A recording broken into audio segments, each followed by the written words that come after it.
Friends on the West Coast, we want to thank you for joining us today. It is past the middle of January, and we have a lot of work to do on the Golf Challenge, and we have a lot of information that we're going to share with you today. So thanks for making sure that you could join us for today's call. We see lots of you on there and ready to go. So can we have the next slide, please? This is Chris Perry with your Distinguished Events team, and also on the call today is Jordan Montanino, who's your National Director on the Central and West side, and Catherine is here driving our presentation and also to answer any questions that might come up about things like Maestro. So, and we have some guest speakers that we'll be introducing as we go along through today's presentation. So just to give you a little heads up on what we're going to be talking about today, we are going to hear some success stories. We have some new golf tournaments that have been signed up, and we want to hear from those people who have had these successes. We're going to do a gut check because we have a lot of golf tournaments yet to sign up. We're going to have a little short review of the responsibilities. We're going to talk in depth about next steps with title sponsors, and this information will also be helpful as you're having conversations with prospects. We're going to talk a little bit about marketing materials and procurement. We're going to have a bit of information about how to start working with your golf course if you are already have a committed title sponsor or as you move in that direction. We're going to talk a little bit about Maestro and how to order, and a little about internal communication, answer questions, and be able to continue to share the news about how everyone is doing in the Golf Challenge. So moving to the next slide. So as the case in every tournament, there are tournament rules, and today's tournament rules are: participate freely. Please be comfortable jumping in if you have a question, but do mute your phones while you're listening because there are 35 people on the line and that background noise can be very challenging. We're going to have one focus for the next 90 minutes. We may finish before the 90 minutes, so please make a commitment to everybody that is on the call that you will back away from texting and checking your emails, that we have your undivided attention. Please take notes. Although this deck will be available to you in a recorded format, and we also will send you the deck because there's some handouts and some slides that you may find helpful to be able to access those without having to listen to the whole recording. And type in that chat window and we will answer your questions, but again, if you feel like you need to hop in with a question, feel free to do so. But right now, we want to take a moment to do that gut check that I mentioned. And so what I'd like everybody to do, get your hands over those keyboards and be ready to type in a message. And the message is going to be how you're feeling right now about where you are with regard to the Golf Challenge. A, I have recruited a title sponsor. B, I have a hot prospect on the line, getting there. C, I have not secured a title sponsor, but I have good leads. D, I'm worried and I need some help. And E, I really haven't gotten started. And then we'd also like the DDs who are on the call, and there are many of them, to type in one thing that we can do. We're going to print a transcript of this. What's one thing your Distinguished Events team can do to help you move along in the Golf Challenge or to move your participants along in the Golf Challenge? And for you participants, same thing. Put in your chat box, here's the one thing you could do to help me move forward with the Golf Challenge. And that way, when we look at our transcript after the call, we'll be able to have some good information about how we can be good coaches for you as you move through this process. Okay, we're getting some good answers. Keep going. Good, keep going. So type those in there, and so some of you may be having a queasy gut check. You're just not where you need to be. You don't feel good about that. So I want to spend a couple of minutes talking about the prescription for queasy gut checks. And you have it in your power to take care of this queasy gut check. So number one, if you don't have a title sponsor now and your list is beginning to peter out on you a little bit, it's time to review and revise your list. Dig deeper. really think about our families and which families may be entree to a corporate sponsor. Go back and look at your Shamrock accounts. We're now getting deep into that program, and so you're having conversations. Jailbirds, current golfer gala participants. If you have a gala right now, there is probably a golf tournament sitting in that room. We just have to figure out which one it is. Consult with your team and your leadership and put a schedule together so that you can devote specific time to prospecting. Because one reason there may be a problem is the list isn't quite right. Another is that you may not be allocating time to do the outreach. So these are two areas that you can work on right away to make a change in your progress. Spend some time with your divisional director so you can practice your pitch, make a plan, use their experience and expertise to guide you, and practice, practice, practice. You will be able to sound like an expert, but only if you practice. And then, you know, you're as good as the effort you put into your development. We can teach you a lot. Your divisional directors can teach you a lot. But each of us really has the responsibility of improving our skill set and our toolbox of skills by doing some sales studies. And there's great information online about how to sell. There are great books about selling just in general and selling in the nonprofit arena. You have successful people who are probably in your subdivision that maybe you can just say, hey, would you give me 20 minutes of your time to tell me about how you pitch MDA to somebody. All of these things are things you should be ticking off your list if you are not in the A, B category of your golf competition here. Okay? So I pulled out a few areas for you, and again, this deck will be available so you can follow the links for finding some great sales tips. And I would like, we're going to try, and I know it's really, really hard to show video, and so if it doesn't work, we're going to suspend it. But there's a great video, and hold on, Catherine, don't start. There's a great video about selling nonprofit, and this man actually is talking about how you sell Arthritis Foundation, but he talks about making the cause tangible because, as we know, what we do is intangible.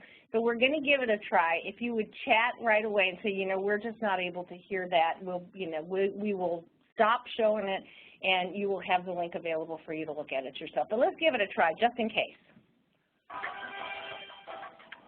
What is it that makes people support a particular social cause? What is it that makes people donate to nonprofit organizations? Have you ever stopped to consider this? I do a lot of work with nonprofit organizations, and I help people involved with those organizations to develop messages that are clear and concise. The key to talking about a nonprofit or talking about a social cause is to make the abstract as real as you possibly can. In other words, you have to take your passion, the passion that drives you to donate your time, your money, whatever the case may be, but that passion that you have for that nonprofit organization, you have to convey that to your listener in a way that's concrete. And that's not easy to do. Wouldn't it be great if there was a way that you could literally put your passion in the palm of someone's hand? That you could literally give them the same feeling that you have, that drove you to make whatever commitment you've made to the nonprofit.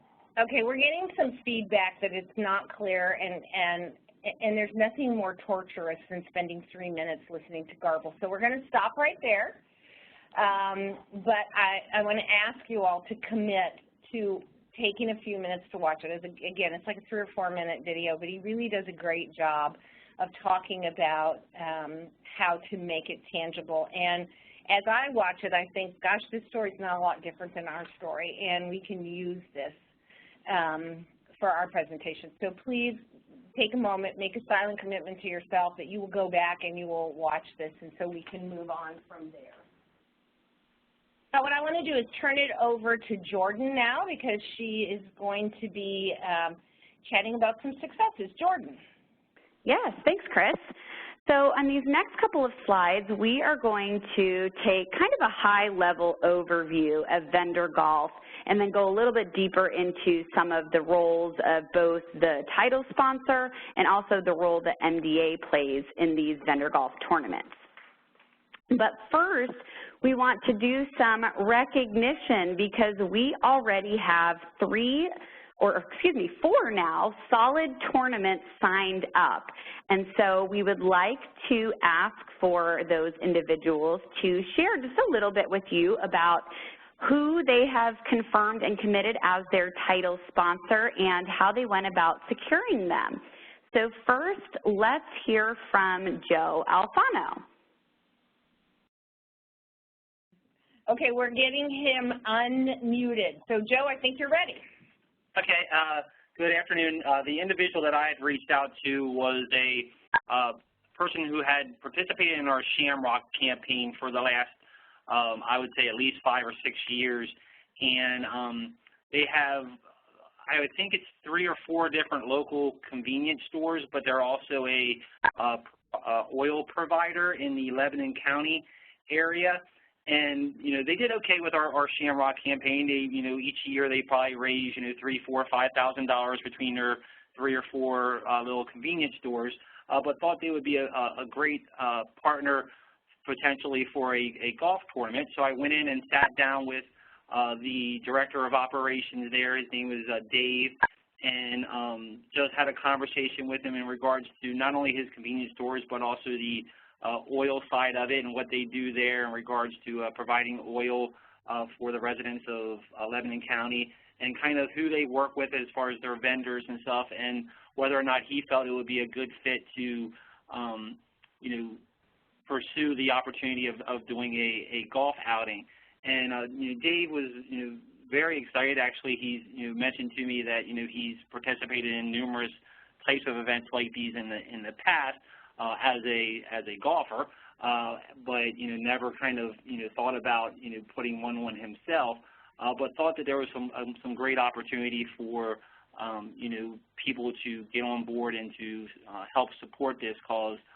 You know, in talking with him, you know, he, you know, felt that they had several hundred, you know, different partners that they work with throughout the different sides of their business, and thought, you know, they could, you know, definitely do something that would be very successful for MDA, helping to raise more money for us. So in addition to the Shamrock campaign, which they're still going to do this year, he's agreed to come on board and be a title golf sponsor for us this year.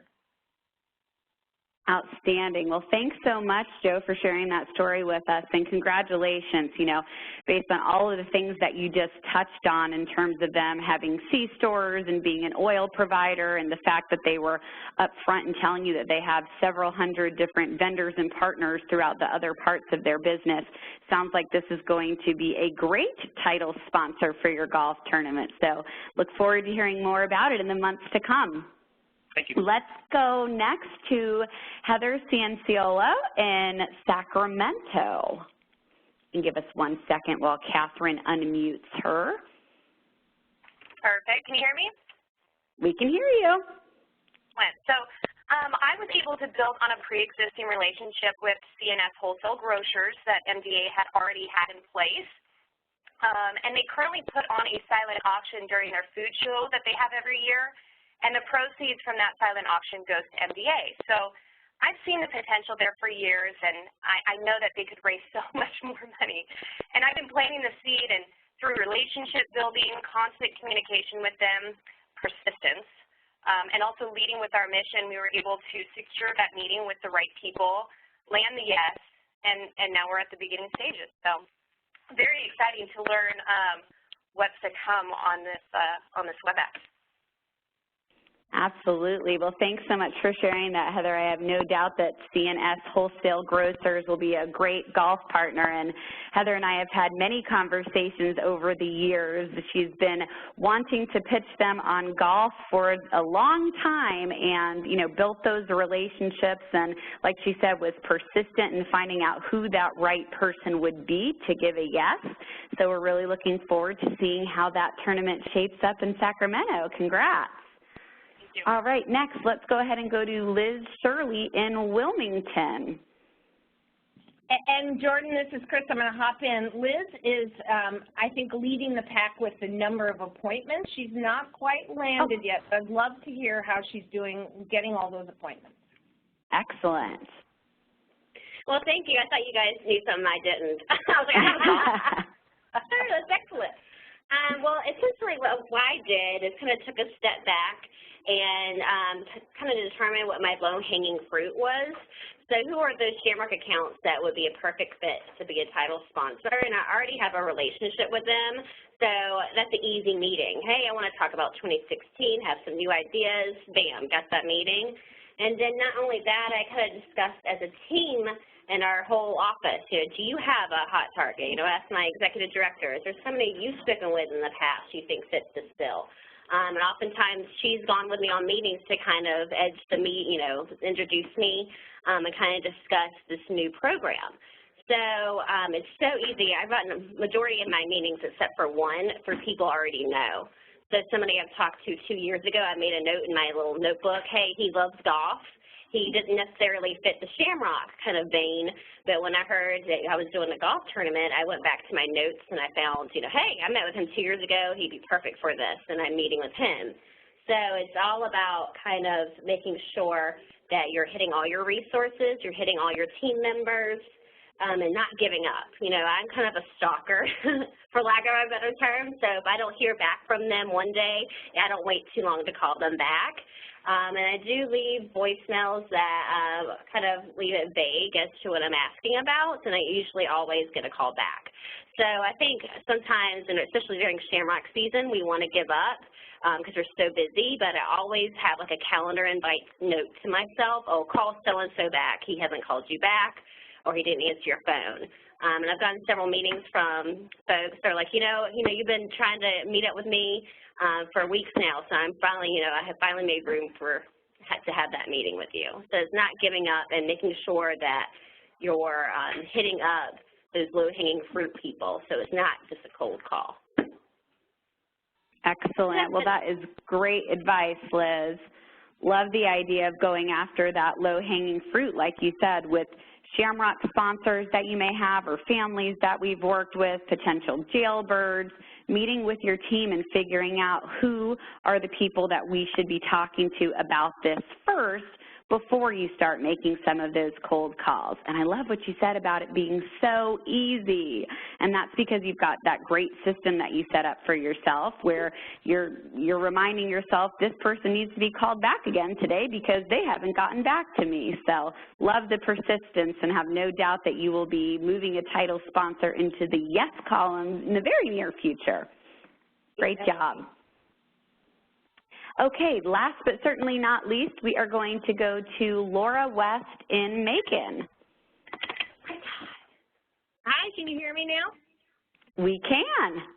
Hi, so here in Macon, we really have attacked this as a team approach.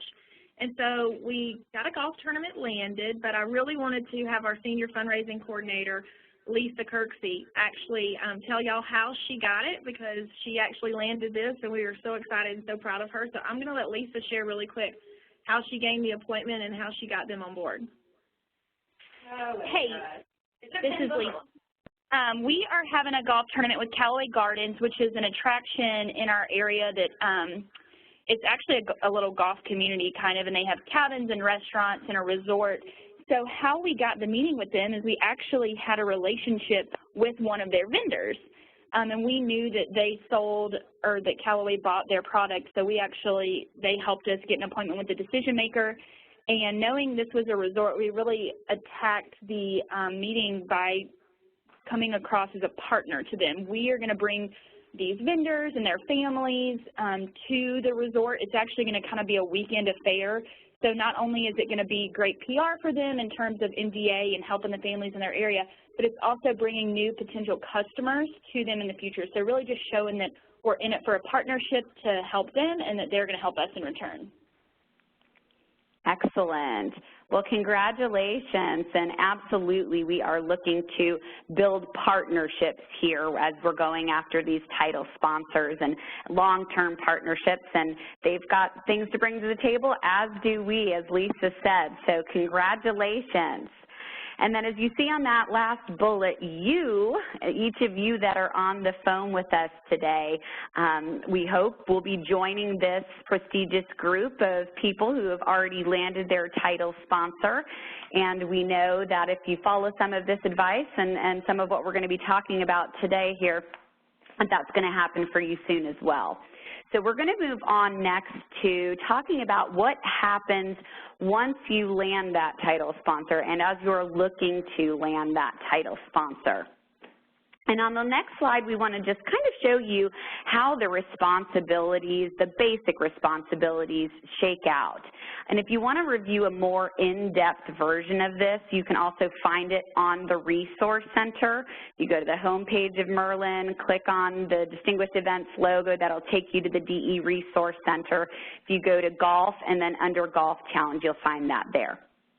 And so the title sponsor's primary responsibility, what we are asking for people to do when you're setting up meetings with them, is we want them to recruit the sponsors and the players for the golf tournament through their vendor, supplier, and customer list. That's the most important piece of this.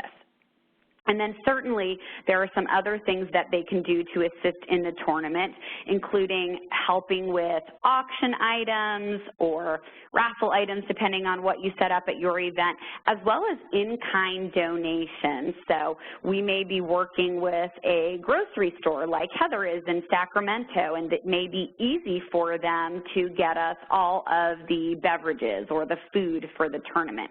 So we're looking for some of those large in-kind donations where possible. And then also, it's great if they're willing to identify a small internal committee of people within their organization and company to collaborate with MDA. As we go forward and as we're making more decisions, we definitely want to make sure that it is that partnership and that we're talking with the title sponsor about some of those important decisions that we'll be making. And then what we do on the MDA side of things is we're going to provide that superior golf tournament management expertise and assistance.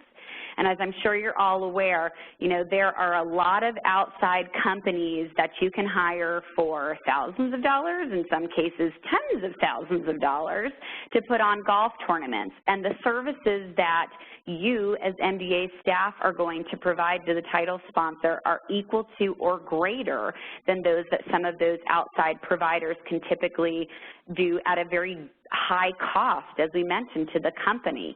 And what we're asking for them to do in exchange is obviously to have their vendors participate in the golf tournament and have the proceeds benefit MDA. And then all of the logistics of the tournament are also going to be handled by MDA staff and volunteers. So it's pretty simple in terms of how things break down, what the title sponsor is responsible for versus what MDA is responsible for. And on this next slide here, we've got a great quote from Jim Crispman from Citgo. He's the vice president of the Lamont Refinery based out of Chicago. And he's been doing a Citgo golf tournament with the refinery with MDA for a number of years now. And we just thought it would be great for all of you to hear straight from the horse's mouth why this is so good for their company. So he says that the MDA golf tournament provides a unique opportunity to rally their company employees and contract company employees around a very special cause that all can relate to and want to support. He's seen this unify relationships as they come together to try and improve the lives of those less fortunate. The MDA team works hard at integrating our MDA families and kids into the event such that it personalizes and reinforces everything the golfers see and hear. The end result is a tremendous boost in morale that I have seen carry into the workplace. Throughout the years that I have employees and contractors talk about how much the event meant to them and what ideas they have to raise even more money for the kids. So just wanted you guys to hear from a title sponsor in terms of the benefits to their company, and he named several there. He talks about the boost in morale that he has seen carry into the workplace. He's talked about the unifying relationships that he's seen. So this is just really great for all of us to know what the true value is of our vendor golf tournaments. And now I'm going to turn it over to Chris. Thank you, Jordan. And I'm reading some of the questions and answers and things on the chat here today, and I just want to note Amanda just said, I took a screenshot of that. It should be included with our meetings and all of our new prospects. And agreed, it's a very powerful statement. And actually, Jordan's going to show you a proposal coming up. It's not in that proposal, but it could be, because nobody will, you know, speak to another title sponsor quite as clearly as someone who's already walking the walk and playing golf for us and sees the benefits. So, yeah, it's a great quote. We just got this the other day, and April was supposed to be on our call today, but as often happens at MDA, she had an appointment with a convenience store, and they changed the time on her.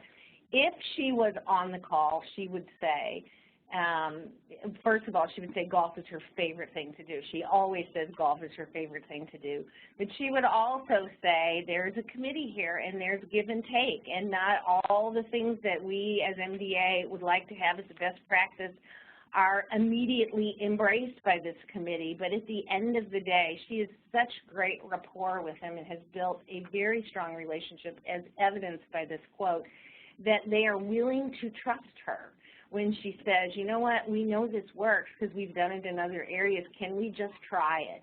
And that's really what you want to start building with your title sponsor, is there's this mutual trust and respect, and we're going to, you know, we're going to suggest things to them that maybe don't seem like the way they think golf tournaments should be, but it's a business, and we are looking at it from MDA's business perspective, just as they look at things from their business perspective.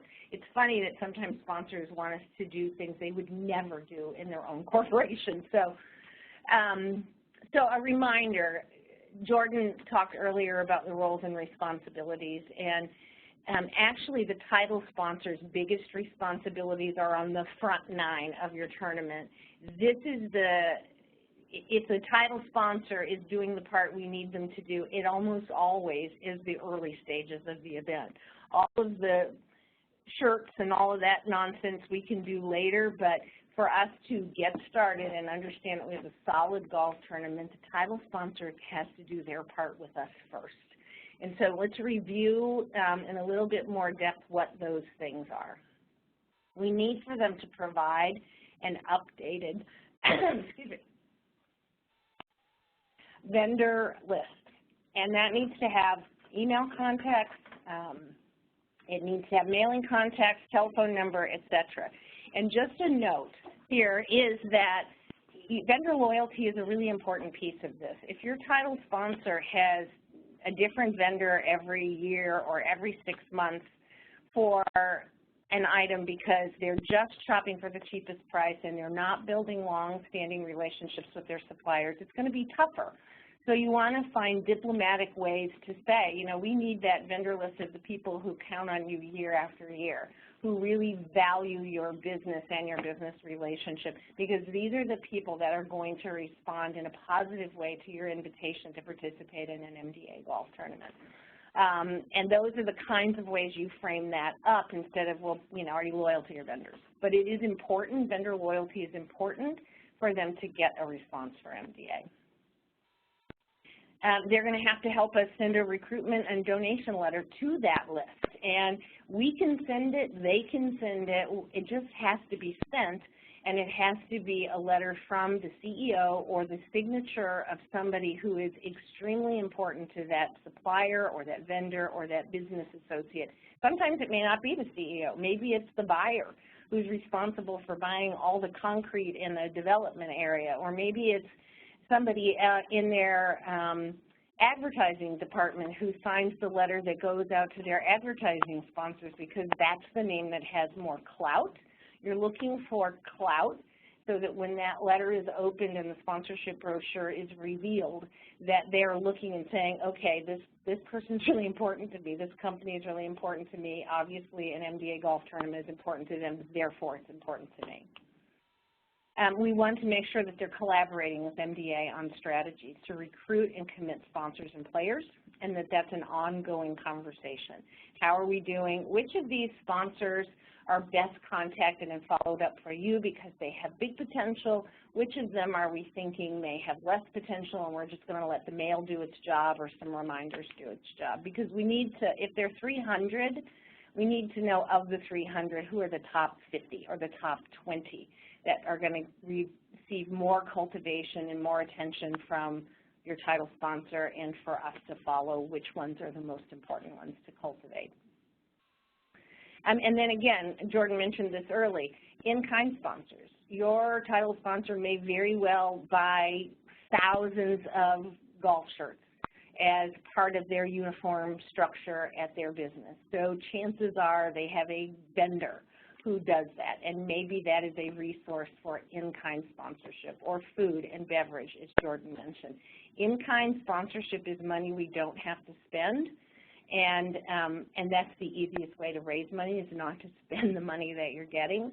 And we can be creative for in-kind sponsorship so that MDA is still getting a benefit for the tournament, but you're not having to pay these expenses. And those are discussions to have with your title sponsor.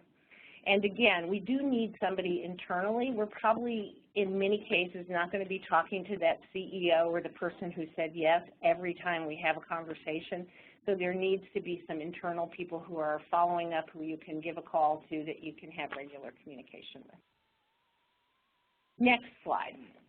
So these are really going to be goals for your first meeting or meetings, and for those of you who still have more meetings for your recruitment of a title sponsor, this list is helpful for you too, because at the end of the day, everything that's on this list needs to be understood by your title sponsor or your title sponsor's prospect. So please feel free to go back to the deck and look at this, and when you're creating an agenda for those meetings that Liz Shirley's having, or you're going to be having like her, you want to include some things on the agenda that get you through these steps. And that is number one, and probably the most important part of this whole deal, is that you have a common understanding of what's going to happen. Because if they think you're going to do something and you think it's really going to be theirs, you are going to have nothing but heartache down the way.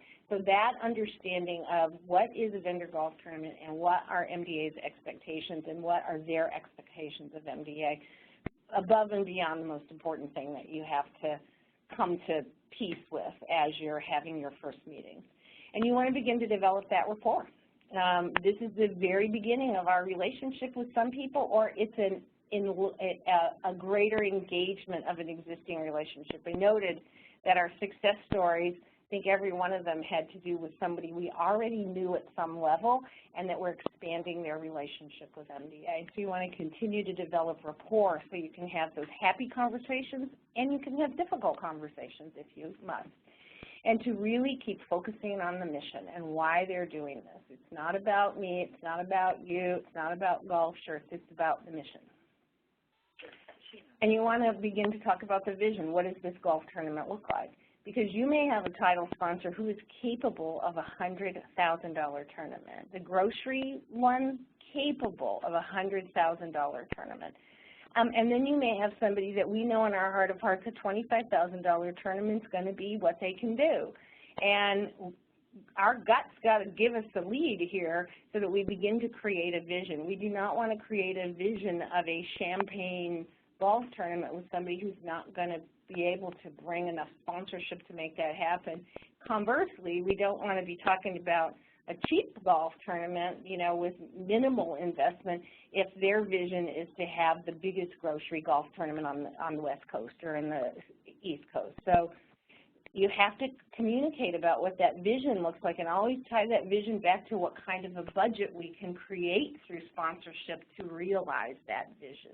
If our vision is this giant tournament at the classiest course in town, what are we going to have to do to realize that vision? Is there enough there for us to realize that vision? And begin talking about your timeline. When do we think this is going to happen? When is there an opening in your calendar, Mr. Title Sponsor, Ms. Title Sponsor? When are we going to be able to give our best effort? And so you begin to start narrowing down, what is it going to look like? When is it going to be? And we talk about budget. We begin talking about, just like your business, our business operates on budget. So we can do anything we want. We just have to create the budget to make it happen.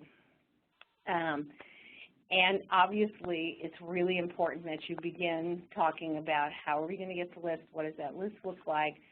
Who's going to manage that list? Are we going to do a mailing? Are they going to do the mailing? Again, these are conversation points, not a not under the light like an FBI interrogation. They're just discussion points. They're just beginning to all get on the same side of the table and all be seeing what this could look like and could feel like and could be like together. And then you always want to leave your meeting with who does what next and what those next steps are. And actually, when are we going to get together to move in the next direction, down that lane, okay?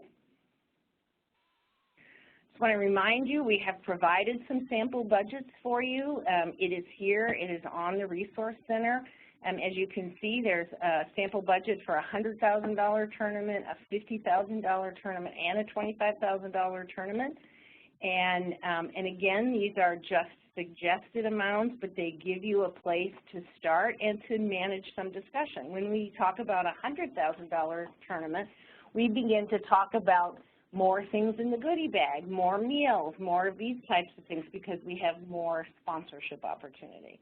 When we're looking at a $25,000 tournament, there are fewer things like that because there just isn't the budget to sustain it. And again, in conversations with people, when you look at a budget together, it's not personal. It's not me saying you can't have drivers for every player in your $25,000 tournament because we can't afford it. It's, well, here's what the budget shakes out to, and we, you know, our cost to raise has to stay within 25%, you know, because the public's perception of all of us is going to depend on how well we steward, how good our stewardship is of money. Suggested agenda for you. Again, you can take this agenda and fine-tune it for you to accomplish the goals that we mentioned before. This is one that I would put together. I want thanks, and let's just overview what we discussed last time we were together. Have any questions come up, any unresolved issues, where are we going from here? And then we start really pinning down the timing. When are we going to have it? Because we do have to start talking with the golf course and find out when they have dates available, what kinds of deals we can negotiate. And then some solid conversation about, okay, we have a list of 100, 200, 300. Let's talk about this list. What do we think? How many people on this list do you think are going to really get excited about this and want to come on board in a big way? Which ones do you think are just going to want to play? Let's begin to visualize and to think about who's in and who should be pursued by the title company. And then just always, I put a few tips in for words here about budget discussions. This is can be a really dicey part of working with a title sponsor or with golf folks. They play often in a number of tournaments, and many tournaments provide extremely luxurious, high-ticket items in their goodie bags. Golf shoes, drivers, you know, high-end sunglasses, iPads when they were brand new. And so there can be a lot of conversation about wanting to have the best of those kinds of things in their tournament. If they've played in a lot of tournaments, that can become a real distraction as you're talking, and you don't want to have a barrier in this early part of your discussions. And you can, again, we work on budgets. We can probably do many things that you want to do. We just have to put together a structure that there is enough sponsorship to make that happen, and that people are still making a contribution to MDA. They're not walking away paying $100 to play and getting $500 worth of goodie bag items, which happens all the time. So again, be always mindful that there are going to be budgetary restraints, and we just need to keep that in people's heads. We have to look at the numbers and see how they play out, and together we'll figure out how to get the most out of this. And then be ready to answer the hole-in-one question, because that may very well come up in the early discussions as well. Does anybody know whether we do hole-in-ones at MDA? Just type that in your screen. Do we do them? Yes or no? I see lots of no's with exclamation points. No way. No, no, no, no, no. We do not do hole-in-one. Again, everybody, oh gosh, yes, so we do not do them. I would suggest that you practice in your office about how you're going to answer that question when it comes up. Well, we want to do a hole-in-one. We want to have a Corvette or a house or $1 million. what are you going to say when that question comes up? Because it very well may, and you need to practice how you're going to answer it. It can't just be MDA doesn't do hole-in-one. That's not going to be satisfactory. You need for them to understand why we don't do hole-in-one. And we don't do it for a number of reasons, but quite frankly, we have lost money because there are certain requirements that have to be satisfied to pay off on a hole-in-one. It's an insurance premium, and if you do not satisfy all of those details, MDA is liable for what happens in that hole-in-one. And just better to say we can do lots of things with this golf tournament that are going to be fun and interesting and different from everybody else, but this hole-in-one puts you at risk. It's not an acceptable business risk for you or for MDA. And you move on and talk about other things that you can do. But I want everybody on this phone, if you're new and haven't done this before, we don't do hole-in-one, okay? And more things on the agenda. Again, you can romp down this on your own, talking about the vendor companies, talk about timing, discuss if there's going to be an internal committee that follows up on the letters. What is that all going to look and feel like? And again, do not leave without knowing what your next step is and when you're going to get together, and that should be on your agenda. And then provide some kind of a mission story somewhere in here. What story would you like to tell them to keep them involved in understanding why this matters so much to them? So next, again, the front 9 is mostly their responsibilities working with MDA, but we want to remind ourselves and them that the logistics and the sponsored deliverables are MDA's responsibility. They don't need to worry about that. We're going to work with them to keep things moving. We're going to, there we go, create the sponsor opportunities and the marketing materials, and Jordan's going to be telling you a little bit more about that. We're going to produce the collateral and the sponsorship materials. We're going to negotiate with the golf facility to get the most for the best price. We're going to use our Maestro software to track sponsorships, provide reports, et cetera, and we're going to ensure that every promise we made to their vendors is met. I mean, in these areas in gray, we're going to work with the vendors to get these promotional items, work with the Golf Pro for logistics, and manage all aspects of registration, volunteers, et cetera, et cetera. Next. But I do want to give you these reminders. For those of you that were on the first call, you've already heard this, but it bears repeating. I would say that some of the biggest challenges we've had in golf tournaments in MDA's history have been because we have overcommitted what we could do and would do, and then the sponsor is angry that we didn't get $100,000 in auction items, or we did not get hot dogs donated, and oh my goodness, that hot dogs become the greatest tragedy in America. So we don't have to put ourselves in that position.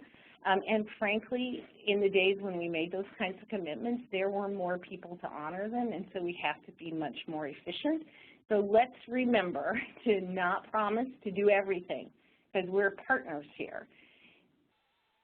And let's not engage in events where we have no influence and we're just expected to pay the bills and do the dirty work. That is not what we're going for in this golf challenge. We want to start partnerships that are going to grow in the future.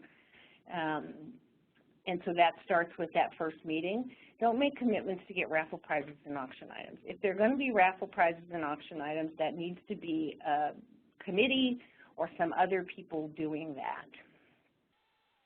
Don't volunteer to get food and beverage donated. You can spend all kinds of time trying to save $1,000 on beer and soda when that time would have been better spent finding yourself a new title sponsor or another title sponsor. And again, don't commit to do all the follow-up on the vendor letters. Those big 20 or big 50 that they think could come on board in a bigger way, their follow-up is going to be much more effective than our follow-up. We've already talked about unfunded goodie bags with all kinds of wonderful things in them, and just fill in the blank. Don't be that MDA person who promised and failed to deliver. Don't promise anything you know you cannot deliver, and really it's better to under-promise and over-deliver in all of the things we do with our sponsors. And again, more than anything, we are event planning professionals, and we are that company that Jordan was talking about, that they pay thousands of dollars. We collaborate, we advise, we assist, we're partners. We're not the MDA people who run around and get all the stuff done that nobody else wants to do. And it's going to help you start a relationship that will continue to grow and be effective, and where people will be happy and not disappointed. So I'm going to turn it over to Jordan, who is going to talk a little bit about materials and procurement. Great, thanks, Chris. Well, I know that many of you were probably on the call yesterday where we had some of our team members from MARCOM and procurement talking about what the processes are going to be for 2016. And we just want to reiterate some of that in terms of what it looks like when you are ordering your print materials. We get a lot of questions about this, and we've got a phenomenal new suite of golf materials that are going to be coming out for all of you to use. And so we just want to make sure that you know exactly what that process looks like. And it's going to start with simultaneously filling out your creative services request and your procurement request at the same time.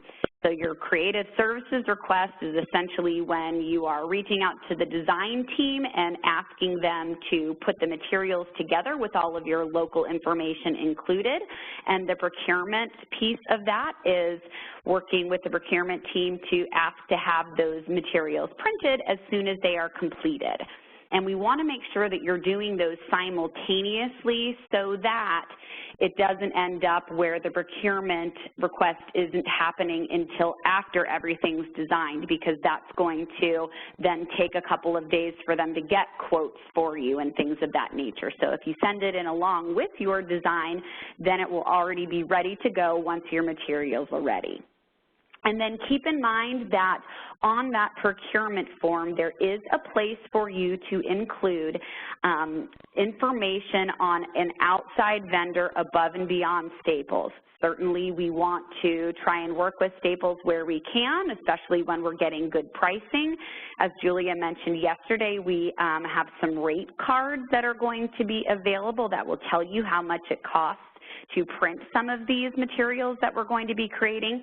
But if you have an outside vendor that you work with that can get that same material to you at a significantly less of a cost, then that is okay as well. And then in terms of timing and deadlines, just keep in mind that it's about a 4 to 5 week process from start to finish. And that means from the time that you send in that creative services request asking for the materials to be created, to the back and forth that you have making changes and edits to the verbiage that's on there, all the way through to when you're going to get that product in hand. And so the more careful that you are in proofing the information before you send it off to the creative services team, the more quickly that you're going to get those materials back. So please make sure that you're taking a look at everything that you're sending. And then in terms of what is ready to order now, we have a really great, and we're going to show it to you in just a couple slides here, but we have a really great save the date for golf. We have both an e version as well as a printable version. So as soon as you have your title sponsor and your golf course confirmed, you're going to be able to send out those save the date cards. And then we also have a sponsorship brochure that will also be in an e-version as well as a printable form with commitment forms attached that should be ready in the very near future. We're making final changes to that now. So please make sure that you go on to the Resource Center, as we mentioned earlier, specifically to the Golf Challenge tab. And if you do that, if you visit the site, you are going to get a mulligan, so 1 point off of your score. Definitely take the time to do that. And then also in the pipeline, we have some other materials that we're working to design as we speak, including program covers, signage that you can use the day of the event, ad commitment forms, for some reporting form, and then a really exciting catalog of premium premium items in good, better, and best that we're going to talk a little bit more about in just a minute here, but basically that catalog of items will show you, what types of shirts are available, what types of hats are available, and then give you a couple of different cost options depending on what type of a tournament you're planning and what budget you have. And so in order to pay for all of those wonderful premium items that we just mentioned, it's going to be really important for us to set our sponsorship levels appropriately. And so we have come up with what we think is a very simple formula, and we hope you will agree that it's going to help you to set your sponsorship levels. And it all starts with your player green fees as well as your food and beverage costs. So that's going to be the basis of this formula. And then we're going to add on to that a cost plus fundraising benefit for MDA, because as Chris mentioned earlier, we need to keep in mind that when we're setting these sponsorship levels, they need to include a contribution to MDA. This is a fundraising tournament. And then we're going to have some tiered levels with additional benefits that also come with a larger donation to MDA. So as we go up those tiers, we should be making more money on each of them. So the example that we have here for you on the right-hand side basically shows that if we add together our players' greens fees as well as the cart fees at $75, a $20 per player box lunch, and a $15 per player beverage allowance, that we have a $110 cost per person. And because we're dealing in foursomes, we have to multiply that by 4, which tells us that it's $440 in this example. It costs MDA $440 for that foursome. So when we're setting the price, we want to multiply that by 2. So that comes out to $880 to include that contribution to MDA. $880 we know is an odd number. Let's deal in even numbers and make our lives easy. And in this scenario, we would round it up to $900, and that would be what we charge people for a basic foursome. Okay, just to get to come, 4 people, and play for the day, including their food and beverage. Then we have a Tier 1 foursome that is $500 more than the $900 foursome cost. So in this scenario, our Tier 1 foursome would cost $1,400, and they'd get the same benefits as the foursome as well as a T sign with their company logo. Then we will also have a Tier 2 foursome. So we're taking then that that $900 and adding $1,500 to it as the benefit to MDA, and Tier 2 foursomes would cost $2,400. So they're going to get all of the above, 4 people to play in the tournament, plus the T sign, and then they're also going to get a larger ad in the program or some other benefits, whether it's their logo on the banner that we're displaying or, different items that you add based on your tournament. So that's going to be the basic levels. In this scenario, we'd have a $900 foursome, we'd have a $1,400 Tier 1 foursome, and we would have a $2,400 Tier 2 foursome. On the next slide, we're going to take a look at what about those underwriting sponsorships? What about those people who want to have their logo on the shirt or their logo on their hats? This one's really easy to explain as well. It's going to be whatever the cost is of that premium item plus the cost of the Tier 2 foursome. And then the benefits that they will receive are all of the benefits of a Tier 2 foursome, plus they will have their company name or logo on all of the items. So in this scenario, if we were talking about shirts, we'd say that it's $20 per shirt and that we've got 96 golfers and we're adding in an extra 12 shirts for sizing errors. And so our cost for those shirts would be $2,160. We're going to add to that what we are charging for that Tier 2 foursome, which was $2,400, and that brings us up to $4,560. Again, we like easy numbers here, so we're going to round it up to $5,000 for the underwriting sponsorship cost. And you can use this same scenario whether you are having someone be a goodie bag sponsor or a hat sponsor or whatever other sponsor. You'll just need to factor in whatever the cost is for those items and then add on the price of that Tier 2 foursome. And as Chris mentioned earlier, we can do anything that we want with these tournaments. We just have to make sure that we are following our budget and that we have the right sponsorship dollars to make that happen. And I think that this is going to be a really easy way also for you to explain to the title sponsor where you came up with the figures that are on the sponsorship brochure. Why does it cost $5,000 to be the shirt sponsor? Here's why. Here's how we came up with those numbers. Okay, so next we are going to share with you the new proposal that we have for you to take along to potential title sponsor meetings. And as Chris has been talking about, you know, it's really wise for us to establish those roles and responsibilities and plans right from the beginning and to have them in writing. And so we're excited to share with you this new golf proposal created by our colleagues in Marcom. And as I mentioned previously, they're also busy working on a complete suite of materials to support some of that other print collateral so that you won't have to. You'll see that this is a 4-page document.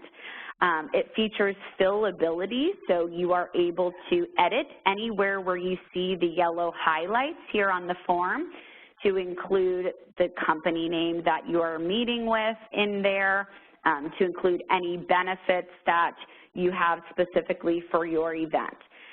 And what we're, go ahead. Oops, sorry, I thought there was a question. And what we are suggesting that you do in terms of getting this printed, since it's going to be different for every company that you're working with, you want it to make sure to include their name in it, et cetera, is we suggest that you get the color pages, which are the front and back page, printed in advance. You can get those printed through your local Staples, and that you then print off the 2 inside pages that you have customized in black and white from your office, because there's nothing in there that necessarily has to be in color.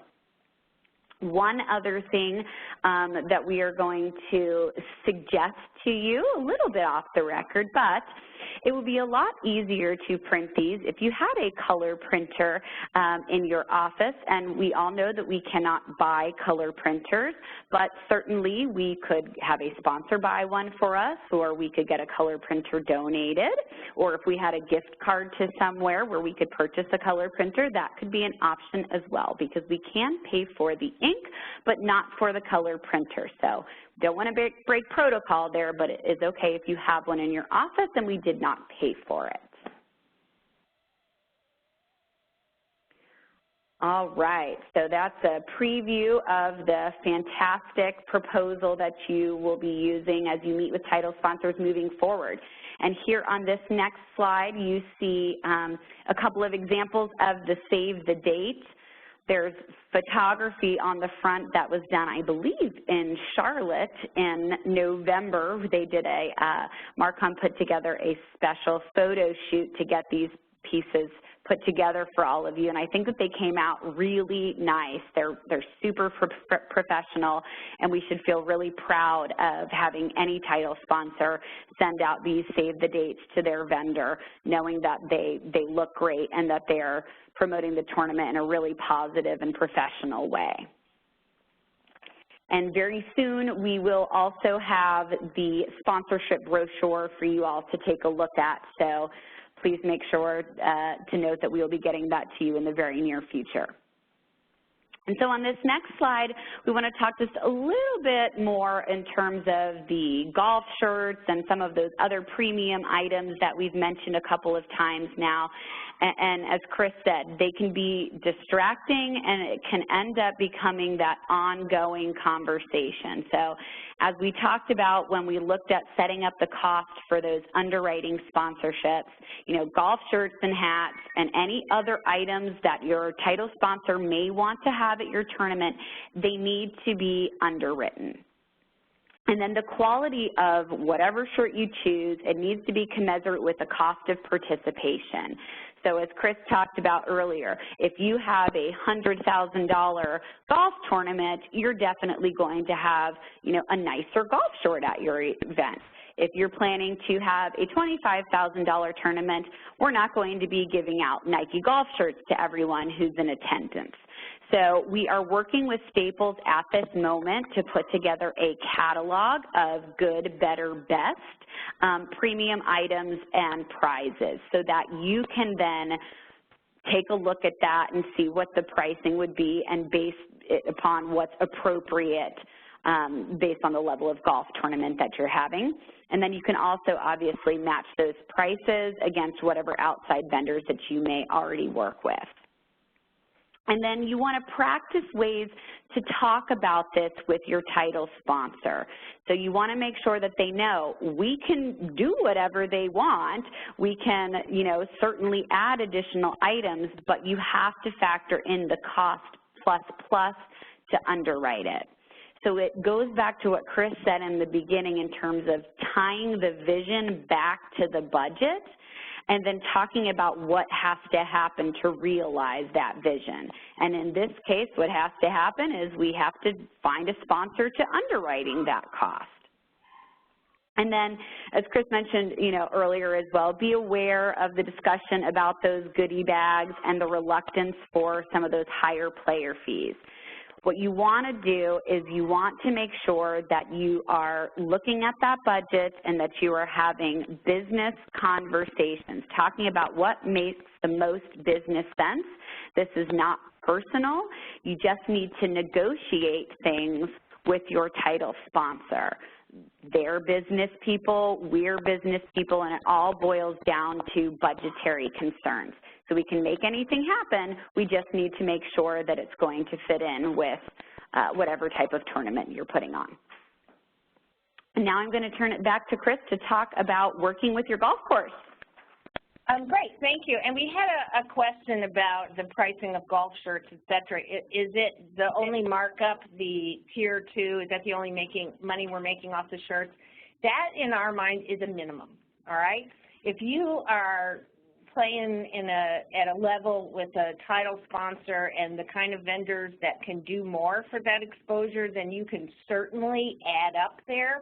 But what I will tell you after reviewing a number of golf brochures is that we have often offered shirt sponsorship at a very low amount that didn't even cover the cost of the shirts, let alone the golf for that person, for that company. So that is a baseline from which you can add, but you need to make sure the cost of the shirts is covered and the cost of a premium tier 2 sponsorship. So, you know, we're at least making that much money on the shirt sponsor. We have much more error on the other side. So, you know, just be sure that we are working with our title sponsor and looking at what the potential is there for that particular title sponsor. Thanks for the question. And then somebody else asked, is the per-player beverage is non-alcoholic? I think that's an offline conversation with your divisional director. You know, be honest, we obviously have golf tournaments that serve alcoholic beverages. And so that's a local kind of conversation I would recommend. Okay? So we're not going to go into a lot of detail about scrambles and best ball and all that kind of stuff. Really want to talk about beginning to meet with golf courses to figure out where we're going to get the best deal, the right golf course for the event we're talking about, one that's going to make the title sponsor happy, but will also fit in the budgetary guidelines, one that's going to be attractive enough to the vendors to want to come out and play. There's a charity golf tournament every day, and probably Monday in most cities there may be one at just about every private golf course. So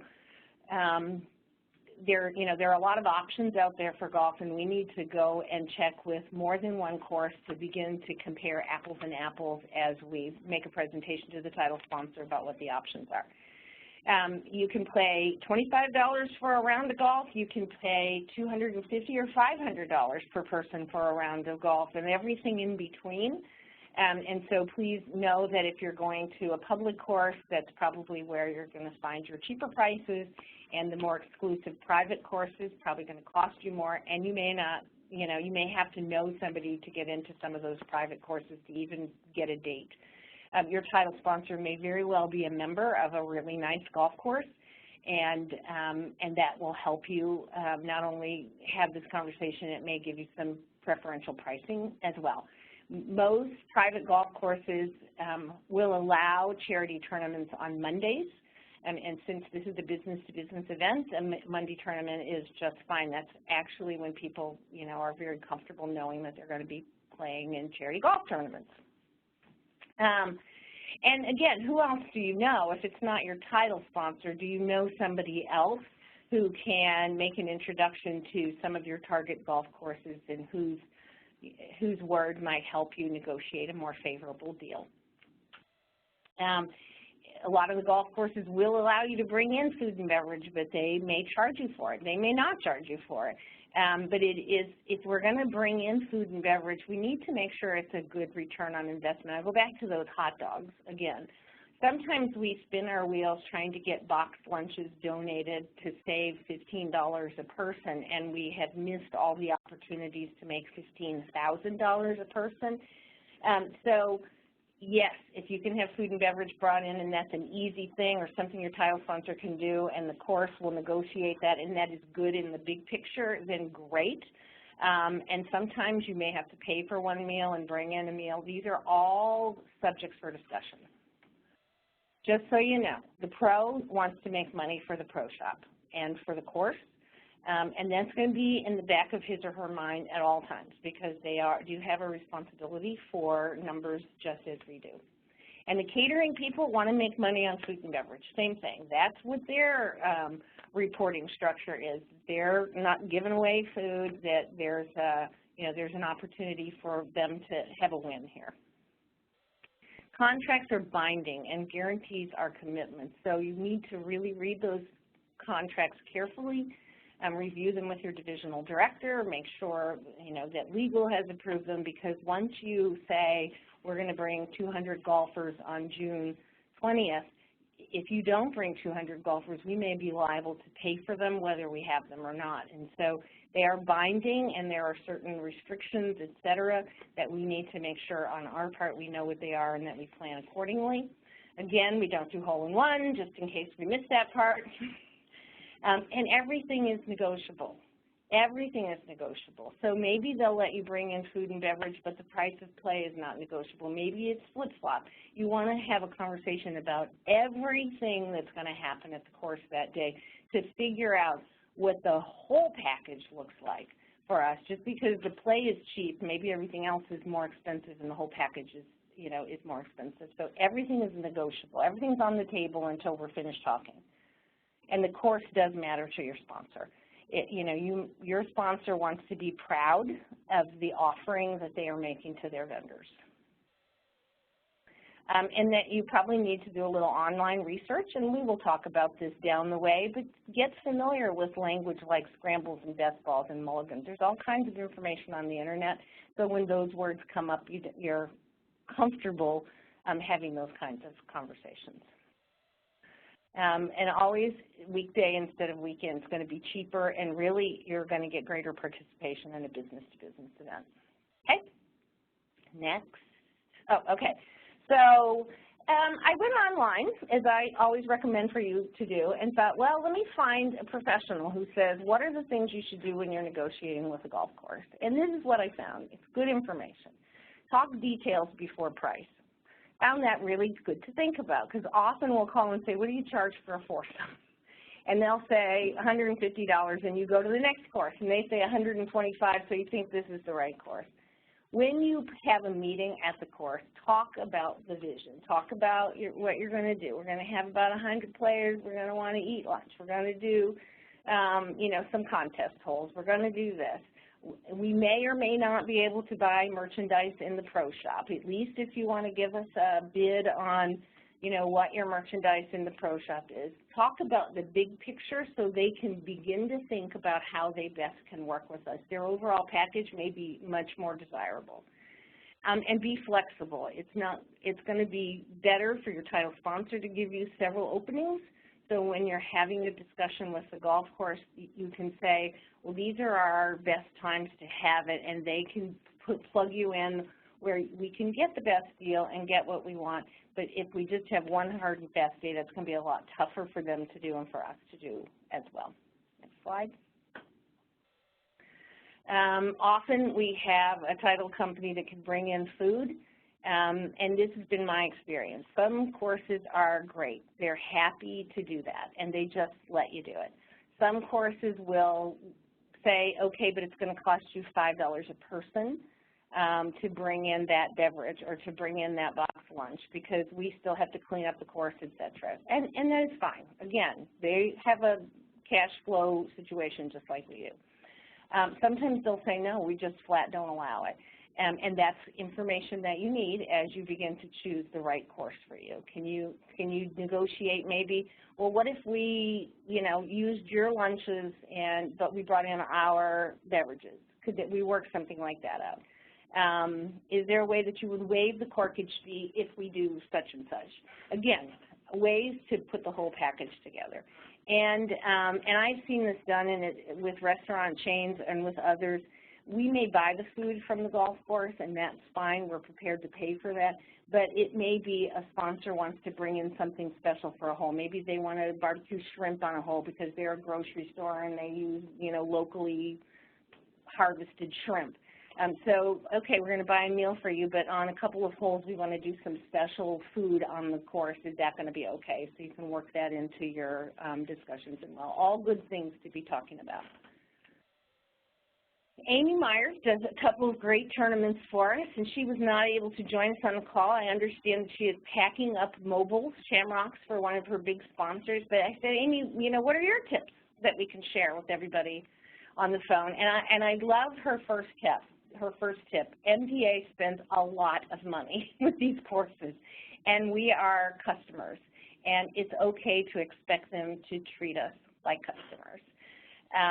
You know, we are in the business where we're always trying to keep everybody happy. We're managing people's expectations. We're trying to make people feel good about the contribution, and sometimes we forget when we're paying for something that it's okay to ask and to make some demands and some requests because we're paying customers like everybody else. And she talks about, you know, saying to her golf course, yeah, we may have to move our tournament, and all of a sudden that kind of loosened up the discussion for them. So we have bargaining chips. Let's be sure and use them. She echoed the comment about looking at all your costs, corkage fees, food, beverage. It may be cheaper to play, but overall it may not be cheaper to use that course. And she makes a recommendation that golf pros aren't good communicators, so to get everything in writing. That was a great suggestion. The other suggestion I would make about golf pros is you probably don't want them talking to your title sponsor or your committee because all they're going to be talking about are, guess what? Goodie bags and premiums and things of that nature, and they're going to get your title sponsor all jazzed up about spending more money at the golf course. So better if you're the conduit there and you put things in writing for them. And then she mentions the bringing in outside food. So other things of interest, I think this is you, Jordan, or is this Catherine? It's Catherine. Yes, it's me. So Maestro is going to be our software of choice for tracking all of this information once we start recruiting people and getting sponsors and donors and foursomes put together. So right now, if you don't have a title sponsor, we will order your Maestrosoft once you secure one. So if you already do, if you can just shoot me an email, khanzelka, we will get you guys set up for Maestro and get you going, and then as they slowly start to come in, I'll get everyone else online. There is a training on the Resource Center. You can go through Merlin to the Distinguished Events logo on that on the Maestrosoft tab.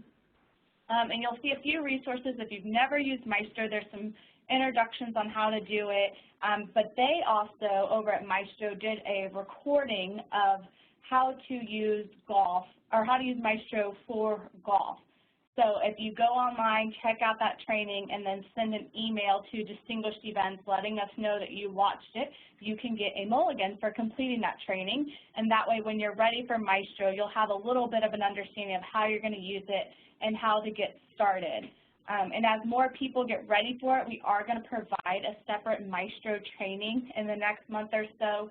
So we will send out calendar invites about that. So more to come on Maestro. And this is Chris. I just want to piggyback what Catherine was saying. If you already have Maestro, you don't need any more Maestro because you only need to have it once to buy the program once. We do have a small number of Maestro licenses from consolidated offices that we won't have to pay for, and we're going first come, first serve with those. If you sign up and you don't have Maestro, we're going to reapportion something we've already paid for because we have them. After that, it's $1,000 to buy a Maestro license, and that's good forever. We pay $199 every year to keep them current and to get support.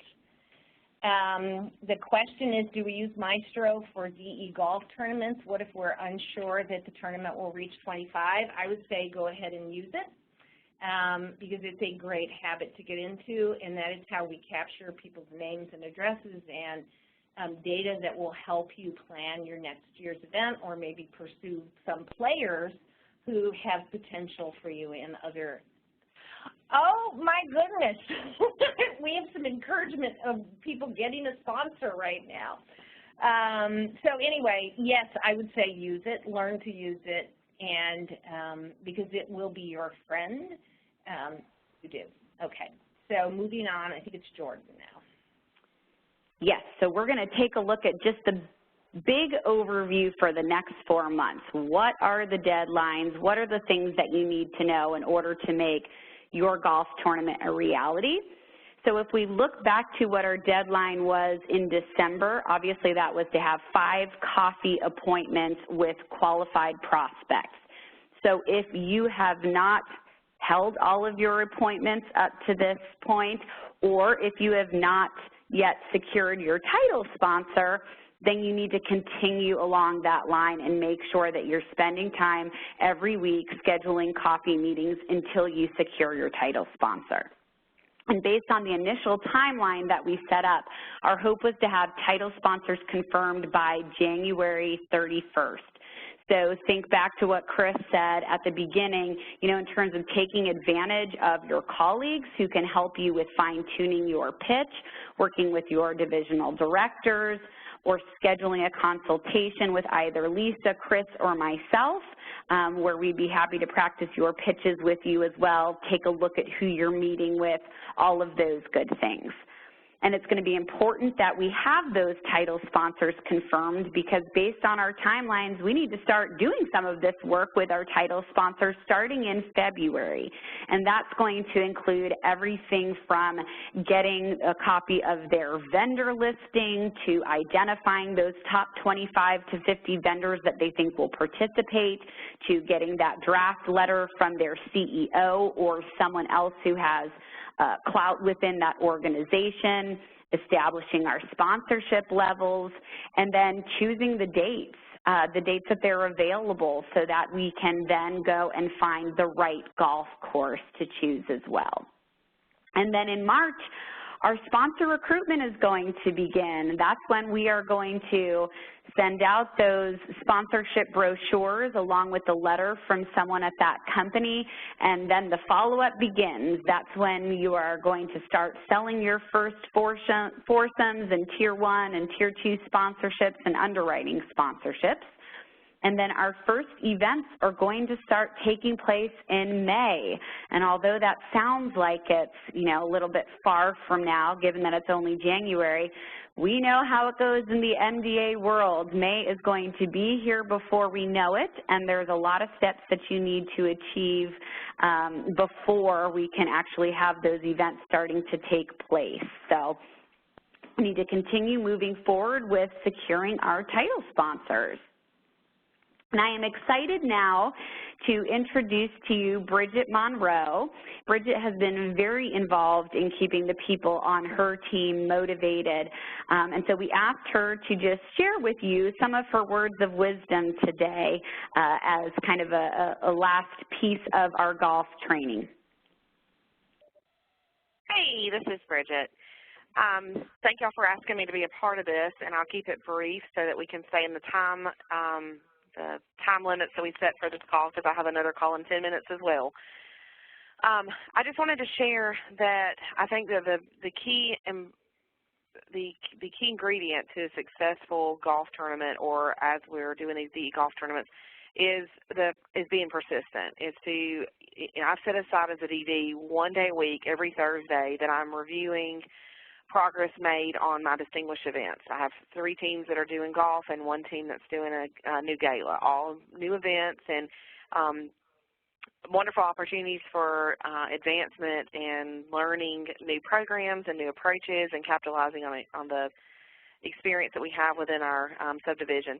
So I definitely would say for the DDs on the call, and I'm kind of playing now a dual role as ED and DD in a market, and I've personally spent some time doing some research of construction companies across the state of Georgia, looking and putting some calls in, putting some feelers in, and then passing it along to my golf lead, Laura, to follow up on and set up some appointments and be available to go on those appointments with her. So I think the biggest thing is keeping your finger on the pulse, knowing who they're calling, what they're doing, and making a point each week to follow up. Make sure if you're an ED or you're a fundraiser that you're updating your team during your staff meetings. Like we had a staff meeting this morning and we spent a section talking about golf. Who were we prospecting? Who did we know in these markets? Where were we going in the next 2 weeks for Shamrock kickoffs? Were any of these leads in those markets that would make sense to say, I'm going to be in your area, because this market covers 66 counties. So being smart as far as time management to make sure that you set aside the time for your person to be calling on these businesses, and that you've allocated time in their week to be successful. The other thing I wanted to share was I've set up a call for this Friday, which Liz spoke earlier from Wilmington, and so far she has, I think, 14 coffee meetings that she set up, which I think is definitely leading our division as far as meetings secured. And we're going to have her share some information and have several people from across the Southeast that are going to be a part of that call. So little things like that you can do to capitalize on success other people are having and brainstorm what's working to help you in whether it's your district, your subdivision, or your division, be successful with the 2016 DE golf outings. So that's my 2 cents for the day, and thanks for asking me to share. Well, thanks so much for sharing, Bridget. That's all great advice. And in addition to Bridget's advice, remember what was said back at the beginning of the call by some of your colleagues who've already secured their title sponsors. Take a look at those pre-existing relationships that we have. Who are those low-hanging fruit? Who's on your list that you can set up a meeting with next week while you're out delivering shamrocks in that community, as Bridget mentioned? So lots of great ideas shared on this call that I think will help everybody move one step closer towards securing title sponsor. So we want to go ahead and open it up for just a couple of minutes here for any questions that people have, as well as any comments, concerns. And you can chat those into us, and we will look for those. Okay, it's Chris, and we have a couple of questions. We have a question about Maestro, that if we already have Maestro on some team members but need to add this to the event leads, will we need to repurchase? The answer is no. Our Maestro license are for an unlimited number of machines in that office, so you just put it on that leads computer and work from there. So easy, no need to repurchase. And then we have a question, if our event is in May, will March be early enough to start recruiting sponsors? It's pretty tight. It would have to be a very well-qualified list. And again, these were we probably wouldn't have any events before May for weather reasons. So if you're not going to start till March, I would say maybe you want to be talking about a tournament in June or July. But could you make it happen if you started on March 1st and had an event in the middle of May? You actually could if you have the right list. Is that what we would prefer? No, we'd like to see you give yourself at least another month. Any other questions you all want to type in the window?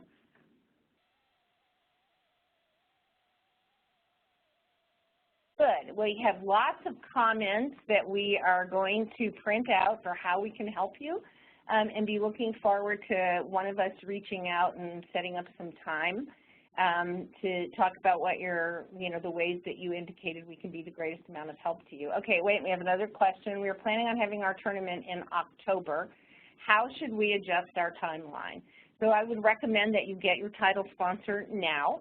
And that if your event is going to be in early October, you would allow yourself, to get your letters out in the May timeframe or June, understanding that June begins a lot of people's summer vacations. And so if you could get them out in May, that would be better. Any other questions going once? Oh. Well, here we're going to tell you before we say goodbye that at the end of this deck, we have also added some just materials that you might find helpful. So Catherine, while I'm talking, you can just kind of romp down these slides that are in the next. We put the timeline back there. That was in our original presentation, but if you can go to one presentation and grab this stuff, that's going to make it easier. In answer to that question, by the way, Chase, we also put the slide on having coffee with people and how to connect with them in case you wanted to revisit that information. Next is, so fun. We talked a little bit on our last call about how we message what MDA does in the new way, and so those slides are here for your reference as well. I'm going to hop through these. And again, more of how we're talking about Cure, Care, and Champion, which if you have done this, you can see it's such an easy way to talk about MDA. It really is a pleasure. And then again, just what is the tournament, just resources that you can find all in one place. We have a question. If a new golf event is planned for May and there is an existing event that is in its 11th year, can Maestro be used for both? Yes. Maestro is the software. You just would have different databases for them. And what I would recommend is that you shoot an email over to one of us, whoever your national director is, and we can talk you through that. But yes, you can do multiple events in your Maestro. You just need to have different databases for each event. All Maestro really is an access program that once you pull the proper databases, you can get all the information you need. So absolutely. You can do a gala and golf on the same computer as long as you pull the right databases. Okay, it looks like the end of our questions, and interestingly enough, it's the end of our time. So that's amazing, to be honest with you. We appreciate so many of you joining us for the call today. We are here to help you. We want you to do some self-study and help yourselves as well. We've got a lot of title sponsors to recruit in the next few weeks, so please, in this busy time, you're probably going to have to day part and put hard and fast dates with yourself to work on this. So thank you. If we get any more questions, we will respond accordingly, and good luck on your recruitments. Thanks. Thanks. Bye.